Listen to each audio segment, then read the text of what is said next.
Welcome to our goal-oriented agents and investors nationwide. Today is Thursday, May 29th, 2025, and this is All The Leads Mastermind podcast number 530. And I said goal-oriented because I wore my Florida Panthers shirt today, and I just thought I'd get a dig in for our Carolina people, Bruce and Alyssa. So. Well, not a good sport, but it was a great series and enjoying watching it. So, Tim, what do you got, sir? Well, one, Alyssa lives in Illinois, so she doesn't care. Oh, that's Lindsay. I meant Lindsay. Lindsay's in Carolina, right? There you go. Oh, okay, that's what I meant. Well, I'm glad that you have that to cheer for. That's great. Maybe are you going to get a football team this year? Do you think? No. They're on a 40-year vacation. Anyway, welcome everybody. We're glad you're here. We appreciate you being here. We've had a good week. It's been a really good month. We've enjoyed it. Hope you have as well.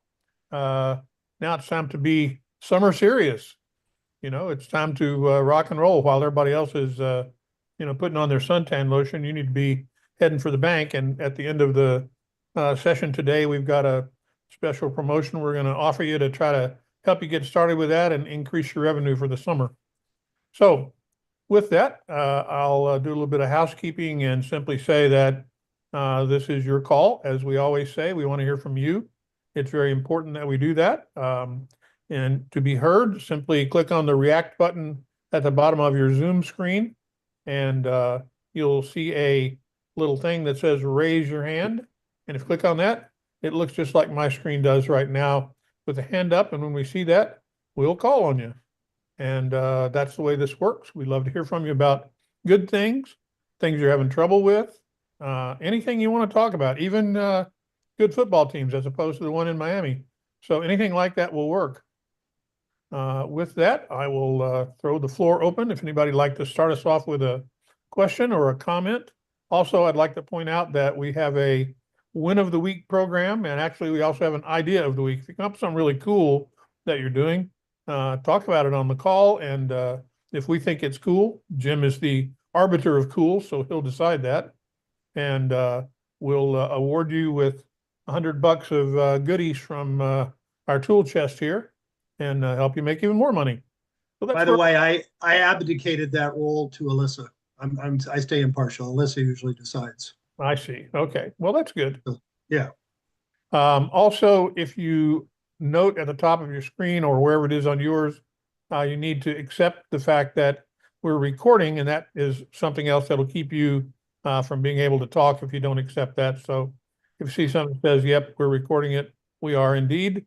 And, we do these and put them up online and get all that done. If you're watching us live on social media, just text your questions in there and we'll get to them as well.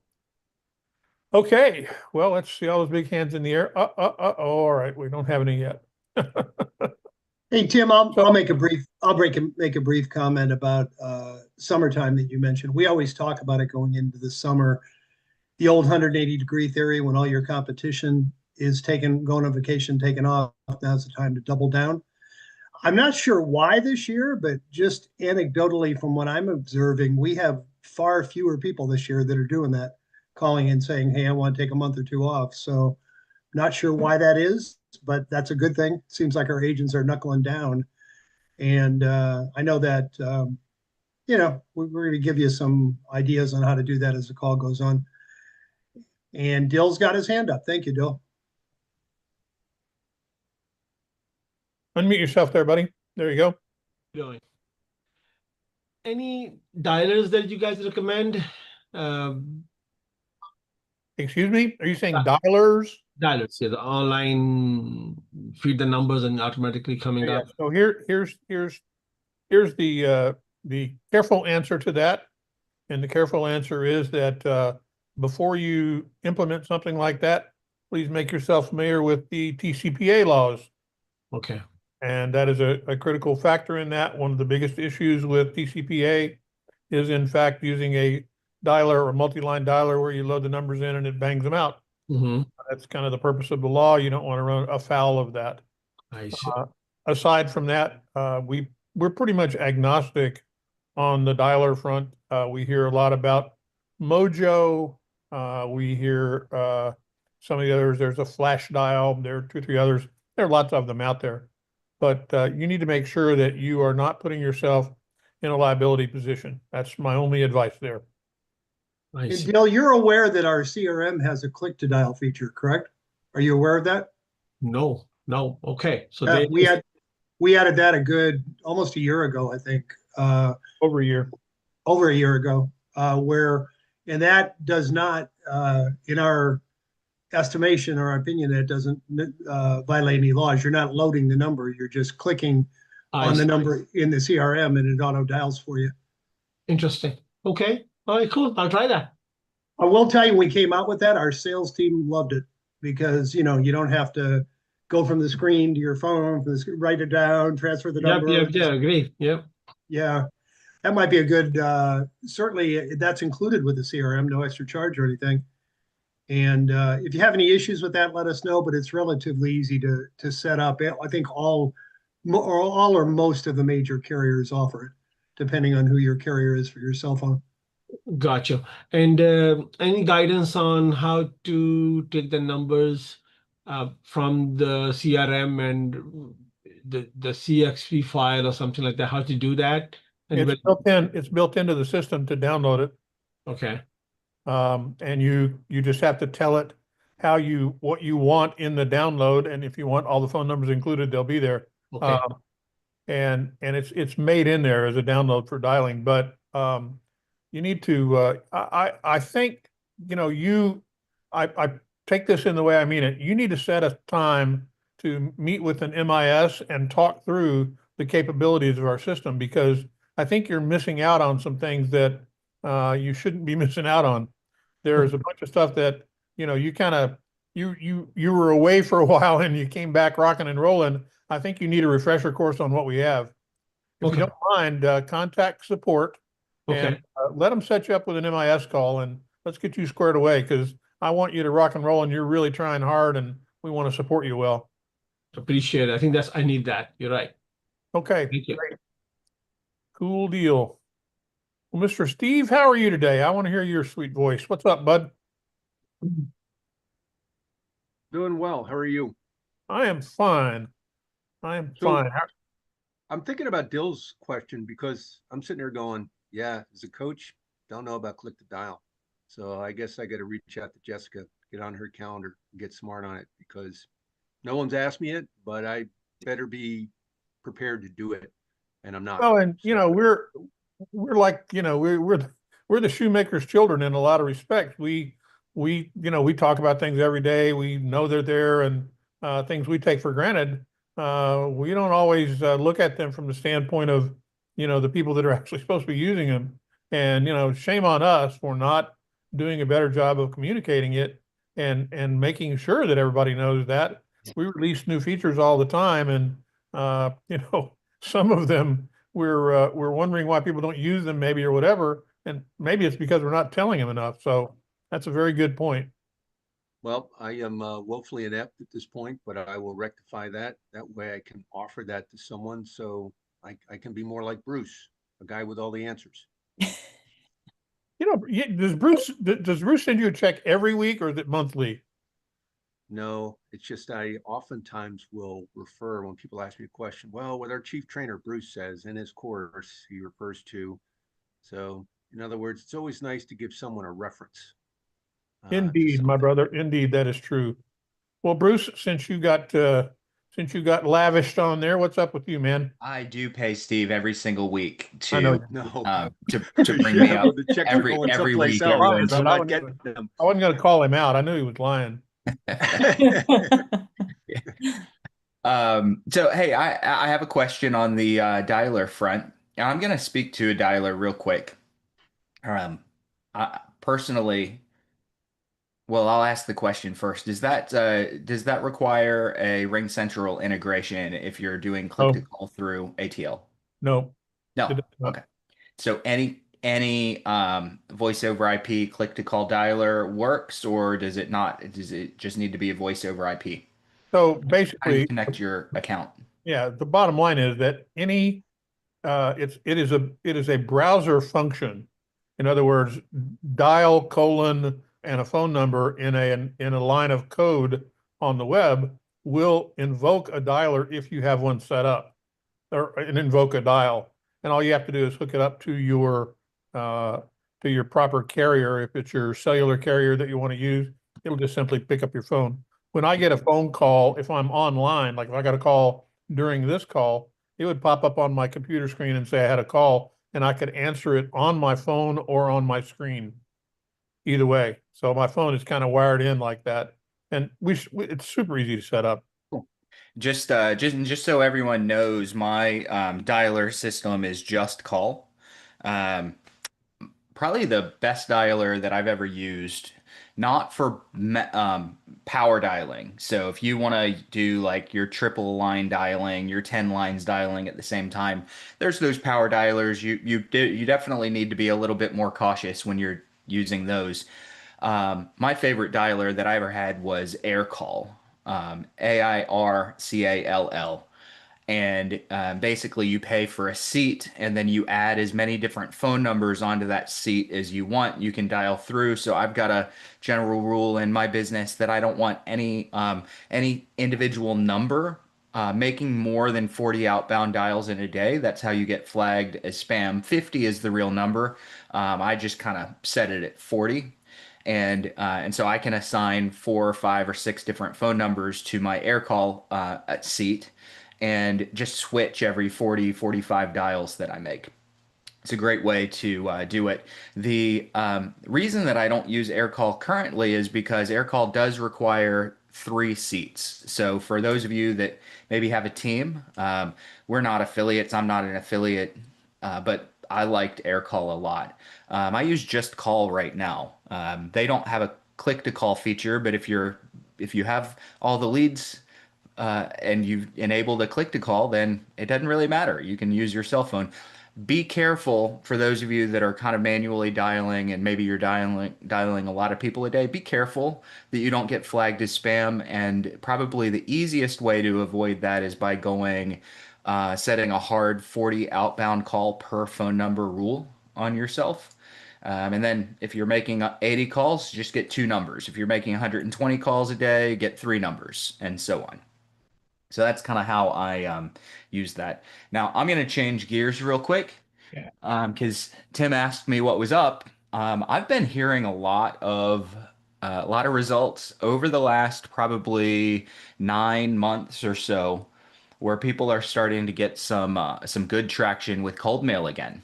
So those of you that kind of like to do mailing systems, I've been hearing a lot of good success. It seems like for the previous several years, the results on cold mail were diminishing. And it's kind of weird culturally. Our culture and population seems to be shifting away from social media a little bit. Not a lot. There's still plenty of people on social media, but a little bit shift away from social media. We're getting a little bit more tired of digital noise and on our computer screens and on our phones, and we're getting back to analog a little bit more. And with that, I'm seeing an increased response rate on cold mail in a lot of different markets. So for those of you that have been kind of sitting on the fence on cold mail and you have a little bit of a budget, you may want to consider looking back into running cold mail campaigns. Bruce, that's a really interesting comment because in the last, and we talk about this a lot internally. We are a professional print shop. We do, tens of thousands of pieces of mail every month. That's part of what we do, for the service we provide. And it had been a decline. You're exactly correct. In the last year and a half, the numbers had gone down a bit. And, it was not, I think a lot of that had to do with the fact that people were falling into the trap of the dialer will solve all my problems. And so, a lot of people did that. And in the last 6 months, our numbers have been going up, up, up, up, up in terms of people who are adding mail and kind of jumping on the bandwagon. And as far as this last month was the biggest volume month in the history of our company in regard to the print side of our business.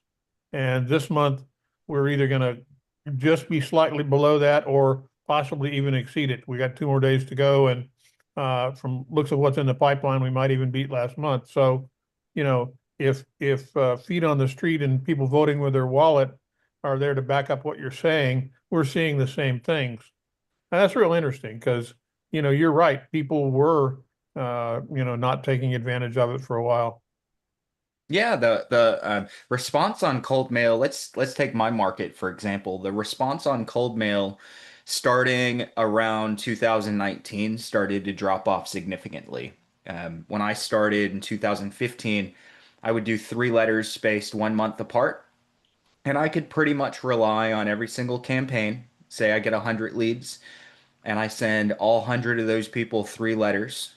And mine's a little bit more complicated than that, but let's just pretend it's 300 letters to a list. I could rely on 4 or 5 appointments coming out of that and 2 or 3 listings coming out of that. And that was from cold mail alone. It started to dip significantly, and it started to dip in a lot of markets. I feel like the response, and this is feeling based, this is subjective, but I have a lot of conversations with people that are doing probate. Okay. So it might be subjective. I may not have hardcore data for you guys, but I'm talking to a lot of people, and I'm hearing a lot of folks that are saying that their response on cold mail and the calls that are coming in are rebounding. So might be something, those of you that are maybe sitting on the sidelines with your phone, or you're doing a good job on the phone and maybe now it's time to add another component to your campaign, you might want to consider. If you have not done anything because you're petrified of calling someone, at least do some mail. You gotta do something. But those that are on the phone, and hopefully you guys are, those that are, think about adding some campaign in a like that cold mail on that cold mail front. And Bruce, whenever we talk about this, I always feel compelled to mention there are no do not mail police.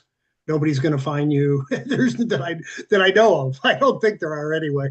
If you're worried about the TCPA and the compiling restrictions and everything, you're not going to get in trouble for sending a letter. Also, the old 180-degree theory. Geez, I can remember where on average at my house, I'd get 20 or 30 pieces of mail, and most of it was junk. Today, not fortunately, but unfortunately, my wife has a couple charities she donates to. And once you get on the charities list, everybody, the St. Joseph Indians keep sending us blankets and socks and enough, but other than that kind of thing, the cold mail, just the volume of cold mail isn't there that it used to be. So you don't get if you do send something, you're not going to get lost in 30 or 40 pieces. You might be one of, 4 or 5. Kind of the same principle. If you are one of 4 or 5 cold mail pieces, the others are going to be postcards.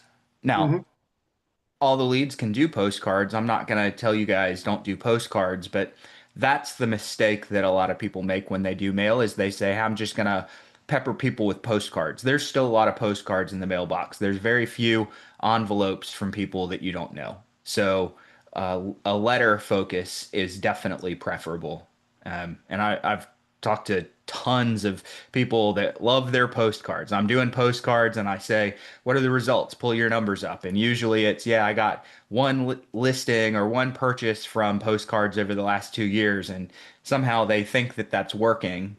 That's not working. That's getting lucky from a lot of postcards from time to time. So if you do postcards, it needs to be supplemental to any kind of letter campaigns that you're running.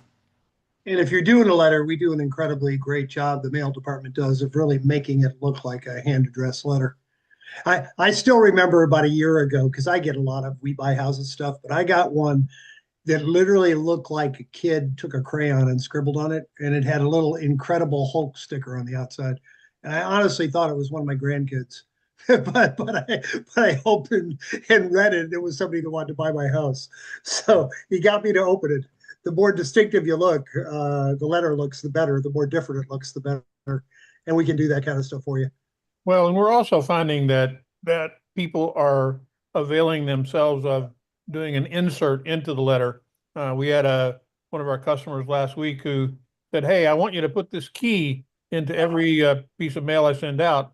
And he sent a regular key blank in and gave the weight some volume, gave it some thickness, and certainly people want to open it if they think there's something in there.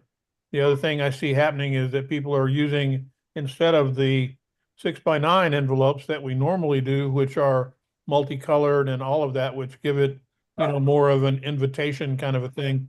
They are actually using number 10 envelopes and being very overt about it, particularly in the case of probate. They'll put something on the outside of it that says, regarding the estate of, and the decedent's name, and it gets opened. It definitely gets opened. And that's the key. The whole thing about mail that makes mail so valuable is they've got something tangible, they hold it, they can do something with it, and they'll keep it. As opposed to, the blurb and text or whatever that you're getting, that's not going to happen. And, to Jim's point about donating to political things, if you ever gave anything to a political campaign last year, you're probably getting an email from the person who just declared to run for dog catcher in Sitka, Alaska, wanting to know if you'll help him save the world. And, that's beginning to get really, really ugly. So something's going to change there somewhere along the way. But the Postal Service is always going to be there, I think, and it does have a lot of value. So thanks for bringing that up, Bruce. That's a good one. I appreciate that. Aline, what's up with you, kiddo? Yeah, I'm listening to what everybody's saying here, and I definitely can echo on some. So I just want to touch base on what we discussed with the dialer. And I've done both, and I think that there's really a place for a dialer, and it can be extremely helpful in moving, your calls along faster. And I'll play devil's advocate that I also think that there's something to be said about just dialing yourself. Mhm. And I think that weighing between the two is really good. And the reason being is that oftentimes when we have a dialer going, we think we can multitask and start, checking emails and going on social media or doing other things. And then we lose the focus of the purpose of the call, or just engaging, and then somebody picks up and you're like, oh, hey, wait a minute, who's the name, who's the person? So just staying purposeful. So if you're using a dialer, stay purposeful. And if you see that kind of starts to wane, then go back to dialing and just being connected and being purposeful, because I think people read who we are and what we convey when we call. Right? We want to have a value proposition. We want to come with, I tell a lot of the subscribers, always make sure that you're really clear about the message that you want to convey, because people can read us. And if we feel very genuine and know that we're coming with with value for them, that gets conveyed. So just being on purpose when we're dialing. What a beautiful point that is.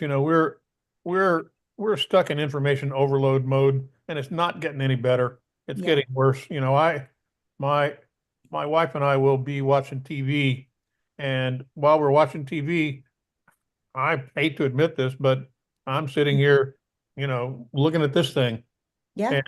and I'm looking at mail and all that, and she says, "You're not even watching this," and I'll say, "Oh no, I got it," and I take great pleasure in the fact that I can repeat the last few lines of the dialogue because somehow it got in there. I'm not paying attention. I'm not watching Yeah. it.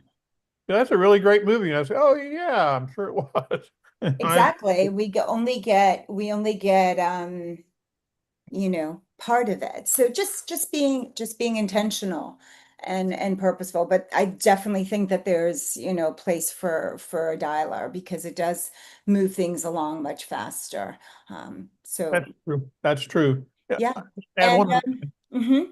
I just want to add one other thing. This has to do with whether you're doing mail or you're doing dial or you're doing door knocking or anything else. Well, door knocking wouldn't be in this mode, but right now, we've spent time on here, and we will continue to do that because it's definitely important.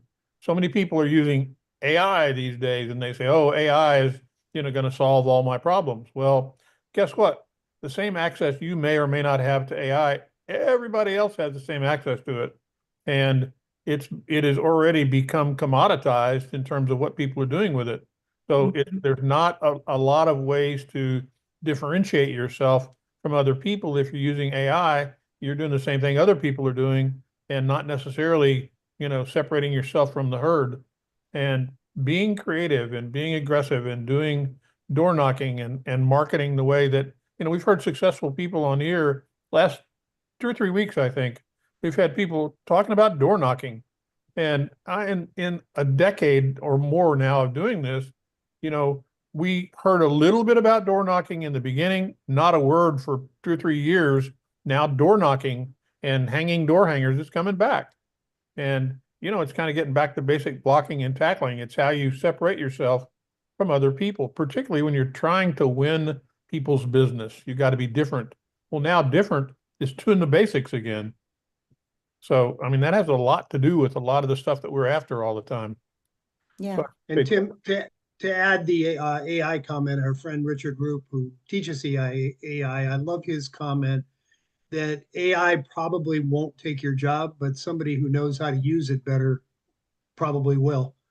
It's not going to take business from you, but somebody who it's become a given. It's become the norm that if you don't use it, and a lot of people still don't, but if you don't use it and learn how to use it proficiently, somebody else is going to beat you to the business that does know how.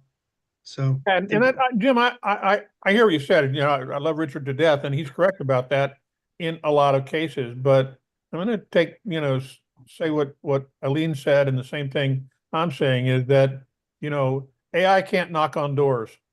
AI can't engage people in a person-to-person conversation. It can't do a lot of the things, and it is a means to an end.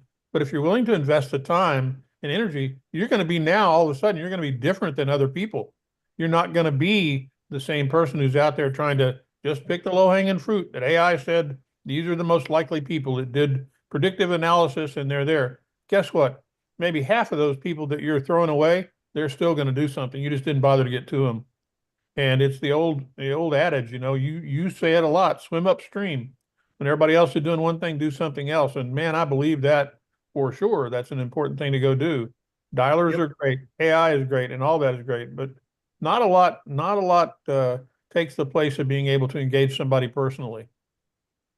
And that's one of the things that nobody can tell you that you can't do. You can't do it this way. Well, of course you can. You could hang a sandwich board and walk through the mall and say, trying to sell your house, contact me. And, nobody can stop you from doing that. Be creative, do something crazy.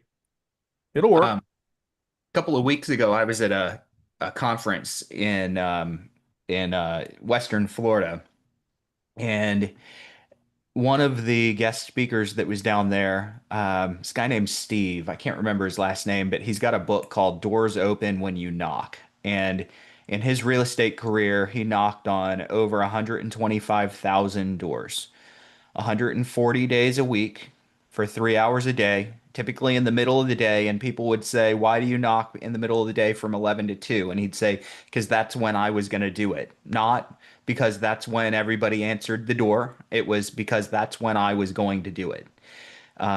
He would 140 days a year for 3 hours, he'd go knock on doors and build a pipeline. And that guy sold as a solo agent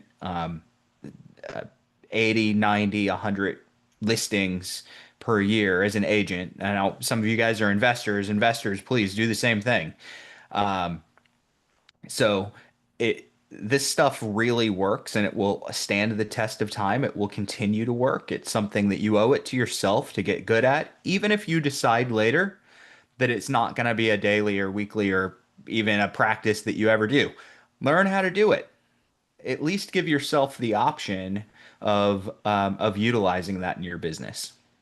Well, and even, we do the same thing with the credibility websites that we create for our customers, which is a big part of, the process. It gives people the ability to find, some social proof and, look at you online and see what you look like and what you represent. We try to give you a good way to go do that. But the other thing that's important about that is it is set up to simply drive the traffic back to you and get the appointment, get the opportunity to talk to them.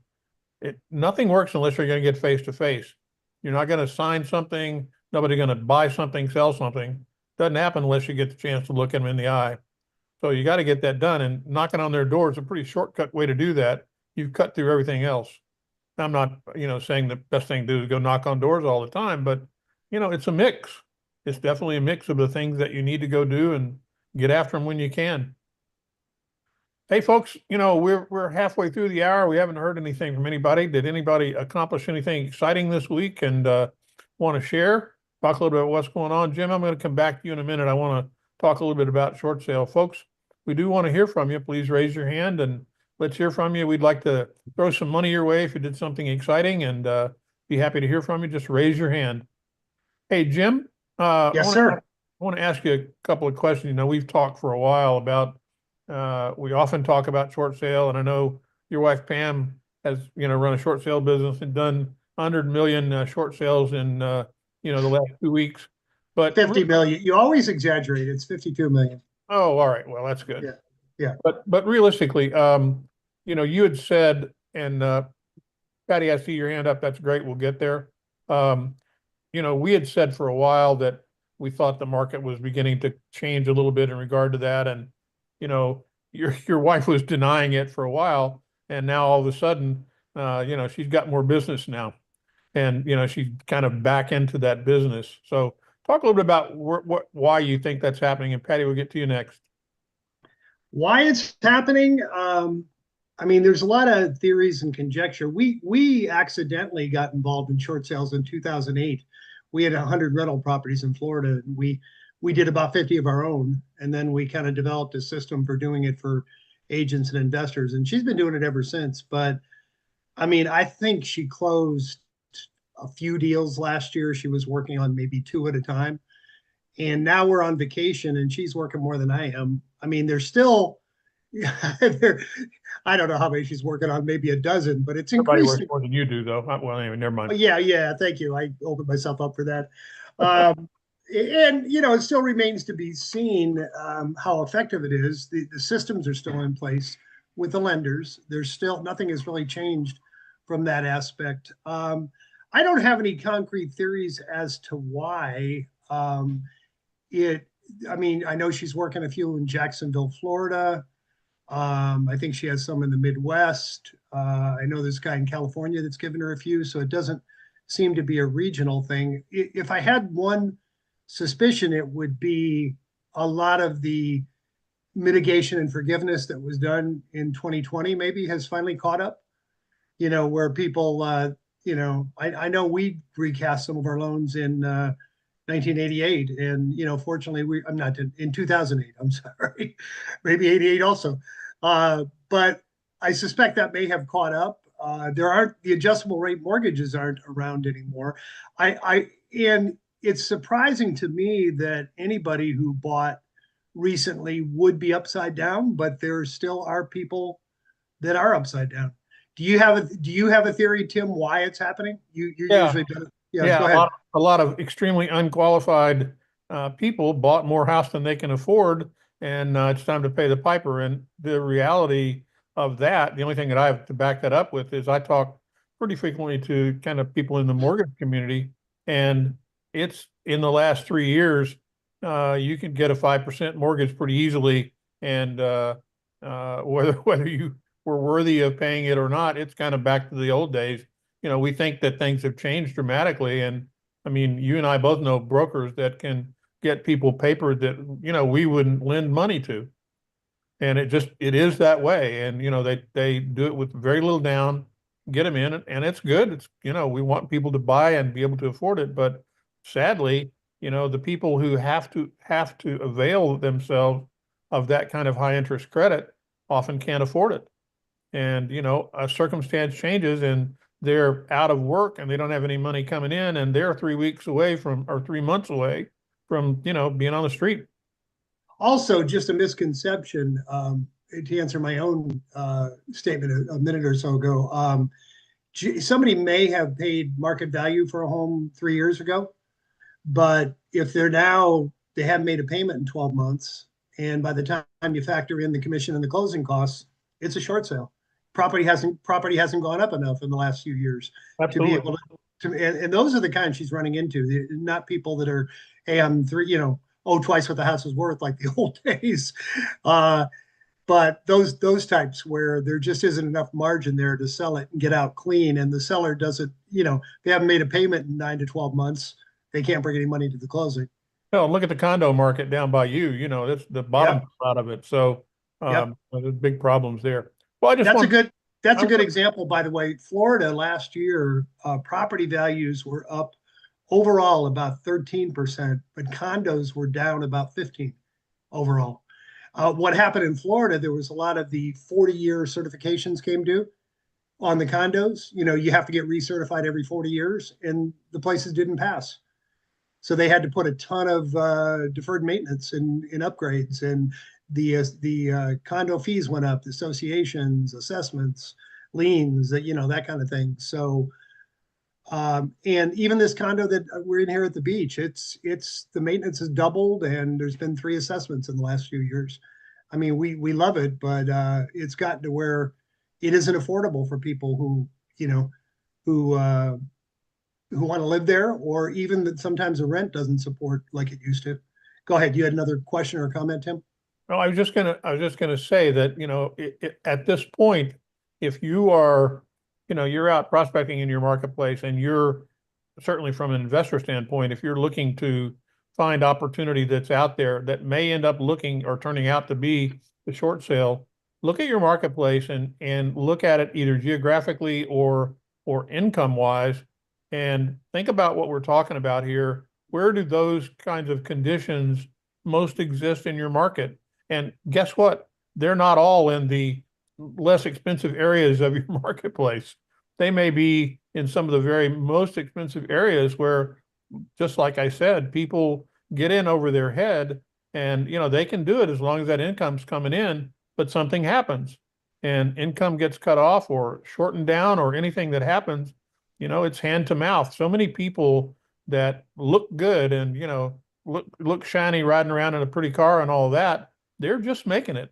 They're getting by, but they're not putting money away. They're not saving money. And if you can step in there and help that, if you prospect that market and, you talk about financial opportunities and things you can do to help when, things are tough like that, you can get some traction that you wouldn't get 6 months ago. And that's the reason that I'm bringing it up. We see trends we're in an interesting marketplace with the types of leads that we work with, and we see trends coming a lot. So that's part of it, I think. Hey, Patty, obviously reach out to us if you have a short sale. I know somebody who can help you with it. Yeah, absolutely. Absolutely. Do that. If you find a short, Pam's as good as there is at doing that, and she's wonderful to deal with and way smarter than Jim, so it works out well. Yep. Patty. Well, she married me. She's got to be pretty smart. Yeah. All right. I'll give you that one. What's up? Hey, Jeff's going to speak. Okay. We're Jeff and Patty Connor. We're brand new. So this is our first meeting we've ever attended here. Started working with Jordan originally, and we're working with Jessica on our website. So we're excited about getting started.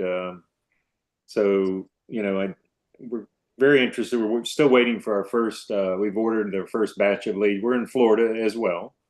So we're near the Villages. I'm sure you never heard of the Villages. Nope, never heard of them. So we're in a kind of a unique market over here. And we're going to focus, it seems like y'all really kind of cater to probate and pre-probate. I think any of us in Florida know that's probably a pretty good market to, work those leads.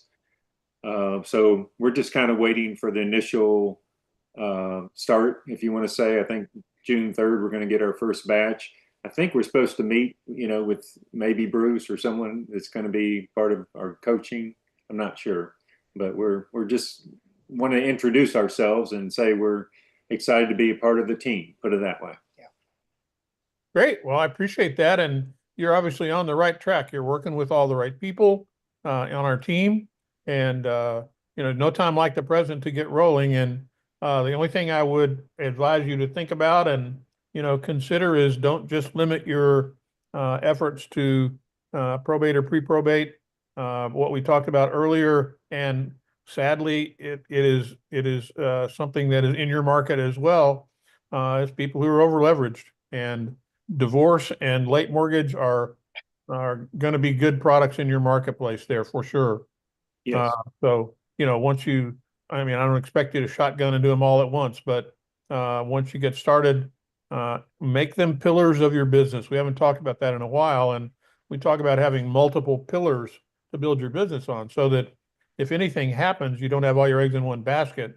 If one slows down, another one picks up, and our very most successful people are, using typically more than one type of our lead, and they work them all. So, I'm not saying you have to have them all, but certainly consider that as you go forward. I know it sounded like a pitch to get more of your money. I didn't mean it that way, but seriously, you're correct. We are in Florida, and, people move here when they're older and all that. So it's a good time to do that. But be aware that you're also in particular in a market where I think late mortgage might be something really good for you. And stick around. We're going to talk about that in a little bit. So, Yes. Thank yeah. you. I just want to bring up as we're talking about the mailers and what works, what doesn't work, is a thing that I think that we're aware of, but we're not saying on this call, is about really caring about the client and making yourself very personal to them, because they need to get vulnerable based on the kind of lead so we can help them. And you can have all the mailers, all the calls, but you've got to have a lot of empathy for these type of clients. And we are 100% a solution provider. We can make things better.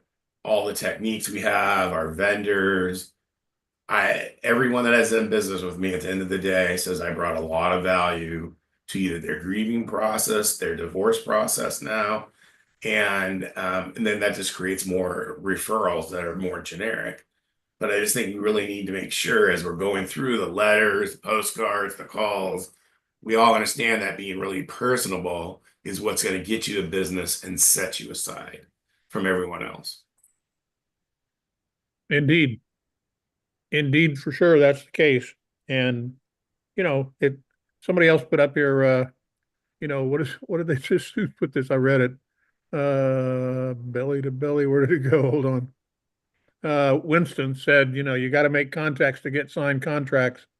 Belly to belly, eye to eye, and when you get eye to eye or on the phone, that's where your opportunity to differentiate yourself from the herd comes in.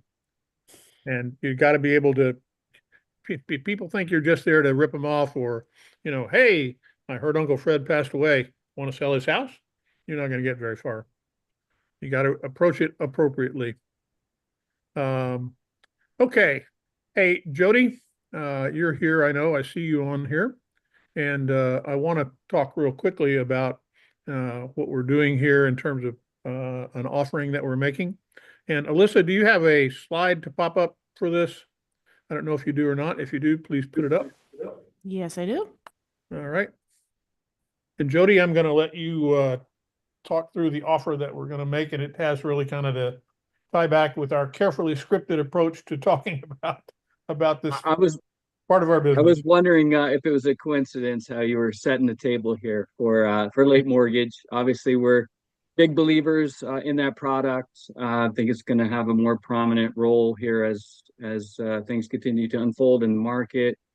And so it's a great opportunity for you to get in front of people that need help. Like Bill was just saying, we're solution providers. These could be people who maybe they need a short sale, maybe they need a cash offer from an investor, or they need to go on the market and get it sold, and you can help them with all those things. So to help you get started with that product with us, we have a promotion here that is running through the end of day on Monday the 2nd. You can get 50% off your first month of late mortgage leads with us. Or the other option is if you do leads plus mail, the second month of leads is completely free. So first month, you pay for the leads and the mail. The second month, just the mail goes out, no lead cost. So hopefully that's something to help you guys get started and try these leads and see if it can help you with your business. And Jody, whenever we talk about this, I always feel compelled to mention how unique this product is versus just working people in foreclosure. You know, a lot of people get a month behind, they get caught up. They get a month behind, they get caught up. Those aren't great leads. Hey, after 2008, that was me for a couple of years. We were always running a month or two behind. But then once they go into foreclosure, forget it. I mean, the people, hundreds of people are after them, and they quit answering their phone and they start hiding. These are people that are 2 to 6 or 7 months on average behind, but they're not in foreclosure yet. That's a really sweet spot of getting people when they're far enough behind, they're probably not going to be able to bail out, but they're not so far that they don't still have options. They still have options, the option of listing conventionally. And of course, you can always bring an investor in. But I always feel like it, you know, I'm compelled to mention how unique the product is to start with. And I think out of everything we've done, we've seen more. Probate is great long-term. You're going to get, you know, 3, 4, 5, 6, 8 months. Those people are going to convert. But this is a lead source that probably is, if they're going to convert, they're going to do it sooner. Would you agree with that? It's more now business. Yep. Yeah, Okay. definitely. I think it's a good healthy mix of now business and people that maybe don't think they need to do something right now. They think they're going to save it, but you're there, you're building a relationship with them, and when they realize they can't save it, they come to you. Right. Perfect. Okay. Well, and I think the point here is that we know that the tide has turned in regard to a lot of this, and that simply has a whole lot to do with why we're doing it right now. I think it's critical. And Toby made a good point. Hey, Jody, can you talk about the data that we include with the late mortgage leads? What do we give them? Yeah, so obviously you get the name and the phone number, you get emails, you also get the estimated home value, how many days late they are, as well as how much they owe, so you can see what the estimated equity is. So when you're going into that call, you have a little bit of a heads up on how you should approach it. Yeah, very good. We appreciate that. And you know, I realized that this kind of sounded like we built a funnel here today. And for those of you who've been on these calls more than just today, you know, we don't script these calls at all. So we did create this plan, but it just kind of started off. We started talking about mail a little bit, and then we started talking about short sale, and worked out well to kind of point to what we're doing here. We think this is important, especially to get it out with mail included. And we're trying to incent you to do the things that help you build good habits, help you grow, and help you afford it. We realize that, you know, it's a tough time sometimes to be able to do what you need to do. And so we're trying to help as best we can and still stay in business along the way. Steve, go ahead. So I've got a question for Jody. I was on a call this morning, coaching call, and was asked, hey, who are the additional people that are listed on a late mortgage lead? And the only thing I come up with is anybody who perhaps would be associated with the loan. That's the only thing I could come up with, but I wasn't sure in my response. I thought it was a great question and said I would research it and get back to her with an answer. Yeah, you caught me with that one because I'm not sure they would be seeing additional names other than who was on the loan. So I can look into it and see what they might be seeing. Not sure offhand. Yeah, I appreciate that. I mean, it was easy for me to go, hey, with probate, it's usually an heir or somebody who's just associated with the estate. That normally works out, but with the late mortgage, I wasn't sure. And out of curiosity, Jody, is all this information coming from the courthouse, or is there something from a lender? How are we gleaning that information? That was also part of the question that I was asked. Yeah, so the information, go ahead, Tim. I said we get them on the street in the gutter, you know. We hustle people for them. Go ahead, Jody. Yeah, I was just gonna say that the information that they're receiving is the person whose name is associated to the loan that is behind on payments. Right, Yeah, but the we work source with, from where the we work with information the is financial derived. side. We work with the financial side to get the information. So not just public record, like if a notice of default, you'd also be the financial. They're not, Both? yeah, they're not NOD'd at this point when we have them. Okay, Yeah, so it's all, that's a very, very important distinction because most of the other leads that people think of this nature, like they call them pre-foreclosure leads, those have all had a public filing and therefore their phone is blowing up. Where here's an opportunity to get in with people who have not, this is not public information. So, Yeah, and that's Okay. very specifically the key element in our every product that we do, everything that we offer. You know, we're certainly not the only people in the world that offer leads as part of what they do. Well, I think we're the only people out there that offer a complete system and a service and websites and printing and, you know, recommending to dial and CRM and all built in. But in addition to that, we make sure that the lead offering itself is unique. You know, we do something that's different than other people that give you a leg up and an opportunity. And that's one of the key leg ups on this product is exactly that, is the fact that it's pre-NOD. So they're not getting beat up. You may be the only one that knows that they've got a problem. okay, I appreciate the mentorship, particularly since it's not an area that I've typically worked in, but now I can better serve our population. So thanks. Cool deal. yeah, and Alyssa, you have your hand up there. You got to unmute to be heard. Yes, I really quickly just wanted to reiterate for the flash sale, because our late mortgage product is self-checkout. I just wanted to mention to make sure if you want to take advantage of this deal to directly contact us so that you get your discounted pricing. So be sure to call the number on the screen, email support@alltheleads.com, or you can chat directly online at alltheleads.com.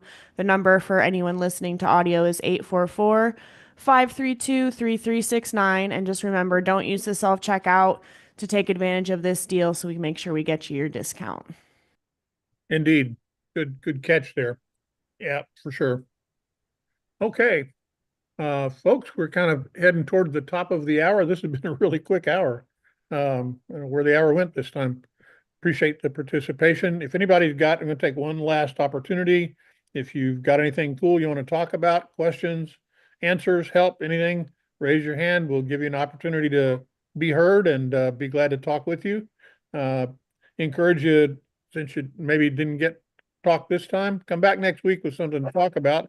And Jim, I'm going to throw it back to you. Hey, before I go, Tim, I'll share one thing. And I know with you, most of you people who are younger than me, I'm going to get a duh for this because I can't believe I didn't know it. Like Steve said, he didn't know something earlier in the call, but I've been trying to figure out for the longest time how to do talk, how to talk instead of typing into my laptop, which is relatively simple. So I just ask ChatGPT, and it turns out it's incredibly complicated. You have to hit Windows and the H button.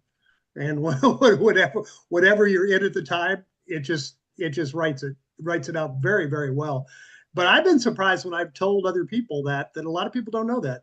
Maybe the younger people have Macs, so they don't have Windows-based products. But if you've got no, go ahead. Bruce has his hand up. You were going to comment, Bruce? Yeah, No? yeah. Sorry, I was like, no, you need to be using Super Whisper AI that is almost perfect voice recognition. It transcribes everything that you say. I've got it open on my screen right now. You can't see it because I've got my banner, but Super Whisper is an app. It's AI. You can talk into it and transcribe everything. If I talk into my computer or with my phone, I have to add commas and periods, and I'll say, "Hey, don't do that!" Exclamation point. Use Super Whisper. ... I don't need to do that. It recognizes your tonality when you're asking questions, when you're making statements, when you're emphasizing things. It's pretty cool for transcriptions. And for a simpler version for somebody like me is, I'm just communicating with the sales team. I don't care about the commas and stuff. So I just hit Windows H, and it saved me a tremendous amount of time typing notes, being able to take advantage of that. Oh, of course, David probably has a win of the week. He's come in at the last minute. Should we give David a chance, or should we cut him out before he before? Go ahead, David. Can you hear me okay? Yeah, go ahead, David. Okay, so I came across something super interesting. So I had a house that was in escrow. It was a probate, and I found out that the house had a tenant in it. And I said, well, is this your family's tenant? And they said, no. Well, to make a long story short, come to find out, somebody around 10 years ago occupied this house that wasn't theirs because it was vacant. It was a probate, and they started renting it out, and they were not the owners. They even used a property manager. They signed it off in their name as owners under an LLC, and you know, it was completely fraudulent. So we called them on the carpet, and then they came up with a fictitious will, saying that their mother was the actual trustee. And well, come to find out, the wife of this gentleman was already in the federal prison for forgery and identity theft. And this was a leftover property. She got indicted in, I don't know, 7 years ago or something like that. And this was one of the properties that they began during that time, and they just kept this scam going. So we ended up objecting to the false will, proving that it was falsified, and in our objection, asked for a bench warrant for his arrest. And it looks like that my client who had the letters will keep her letters, and we're going to be able to sell the house. That's great, man. That's awesome. That's Yeah. great. Yeah, that's cool. When when will you know for sure? June 20th. Here's the deal. 26th. I'm gonna preset a win of the week to come. When you make that happen, come back on the call. Let us know. We'll let you win. All right, bud. Thank you very much. Jimmy, take us to the barn, pal. All right. Thank you, each and every one of you, for being here today. I want to particularly thank Dill and Patty and Jeff and Steve, Aline, Bill, David, and Winston for actively participating. I want to challenge each of you. Take one thought, one idea, one thing that inspired you on this call. Go out and put it into practice, and please come back next Thursday and share your results with the group. Have a great week, everybody. Same time next Thursday. Take care. Thanks, Alyssa. I appreciate you putting that back up. Thank you. Have a great week, guys.